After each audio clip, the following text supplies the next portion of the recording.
हिंदी व्याकरण में एक टॉपिक है स्वरों का वर्गीकरण कि स्वर कितने प्रकार का होता है।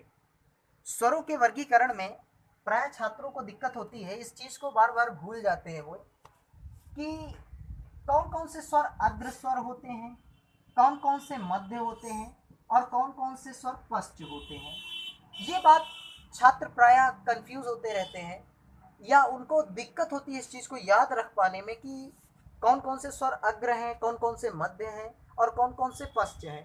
जैसा कि अगर हम बात करें तो अग्र स्वर में ई और ए आते हैं और मध्य स्वर में केवल ह्रस्व आ आता है।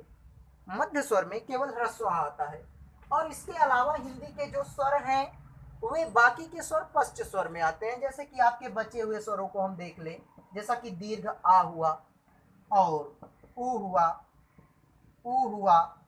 इस आधार पर, जिस आधार पर स्वर के ये अग्र मध्य पश्च यानी जीभ के भाग के आधार पर इसको कहते हैं। जीभ के भाग के आधार पर स्वरों का वर्गीकरण, जीभ के भाग के आधार पर स्वरों का वर्गीकरण, जीभ के भाग के आधार पर।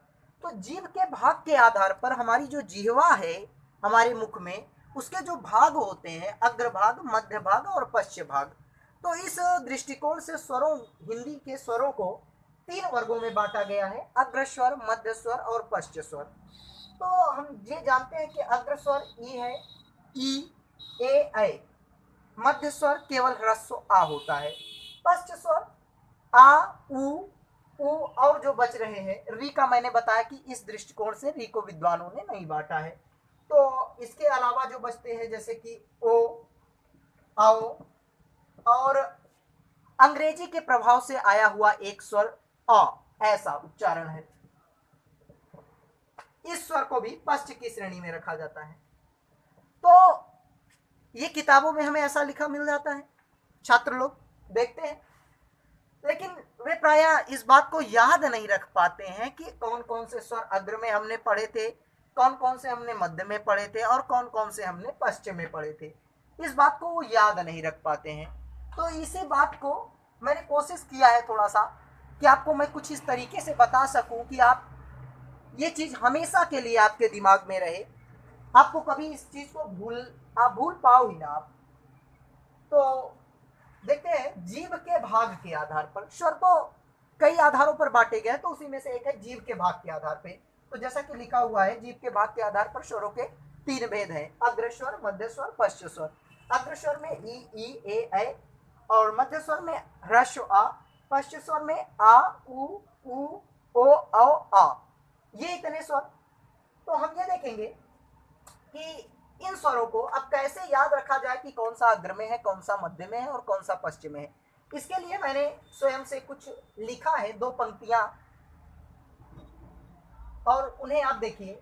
अगर हम ये कहें अग्र देखे हिंदी, अग्र देखे हिंदी, मध्य आको जान, मध्य आको जान, अन्य स्वर है पश्चिम में, अन्य स्वर हैं पश्चिम में, अन्य स्वर हैं पश्चिम में, यही राखिए ध्यान।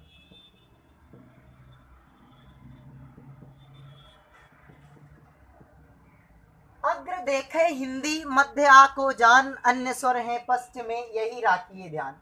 जैसा कि पंक्तियां आपको स्पष्ट दिख रही हैं, मैंने 2 पंक्तियों में इसको समाहित करने की कोशिश किया है कि अग्र देखे हिंदी। अगर हम इन 2 पंक्तियों को पढ़ लेते हैं 1-2 बार, अग्र देखे हिंदी, मध्य आको जान, अन्य स्वर है पश्चिम में, यही राखिए ध्यान।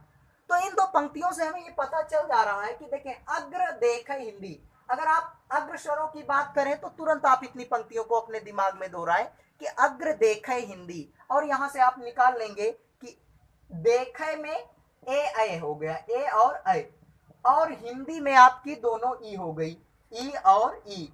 तो अगर आप यहां से देखें तो ई ए, यही स्वर हमारे अग्र में है, और मैंने इसी को इस पंक्तियों में बांध दिया, अग्र देखे हिंदी, मध्य आ को जान। और अगर मध्य स्वर की बात की जाए तो आ को जानिए आप, मध्य आ को जान।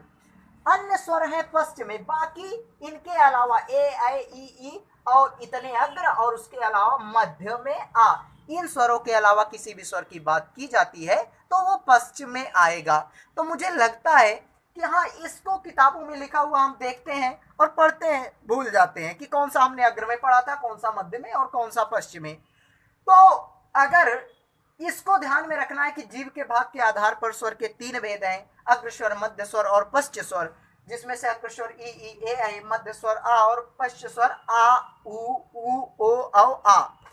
तो इसको ध्यान में रखने के लिए मैंने 2 पंक्तियों में इनको समाहित किया कि अग्र देखे हिंदी, मध्य आ को जान, अन्य स्वर है पश्चिम में, यही राखिए ध्यान। तो मैंने कहा कि अग्र देखे हिंदी, अगर अग्र स्वर बताना है तो इतनी पंक्ति को आप अपने दिमाग में दोहराते हुए बता सकते हैं किसी को, या परीक्षाओं में आए तो आप कर सकते हैं कि अग्र देखे हिंदी, अग्र में ए ऐ ई ई और मध्य आ को जान, मध्य में केवल आ है, बाकी के स्वर पश्चिम में है। तो इससे हमें ये क्लियर रह सकता है कि हाँ कौन कौन से है, और हमारी भूलने की जो समस्या है वो दूर हो जाती है, क्योंकि इसको तो हम भूल जाते हैं। लेकिन मैं उम्मीद करता हूं कि अगर इसको याद कर लेते हैं आप 2 पंक्तियों को, अग्र देखे हिंदी, मध्य आ को जान, अन्य स्वर है पश्चिम में, यही रखिए ध्यान, तो मैं उम्मीद करता हूं कि आप कभी भूलेंगे नहीं इस चीज को कि हाँ कौन से अग्र होते हैं, कौन से मध्य, और आप बेहतर ढंग से आप परीक्षाओं में भी कर सकते हैं, बता भी सकते हैं किसी को। उम्मीद करता हूं कि आप सबको ये अच्छा लगा होगा, और इसी तरह की कोई नई जानकारी हम अपने अगले वीडियो में आपको बताएंगे। आज इस वीडियो में बस यही जानकारी।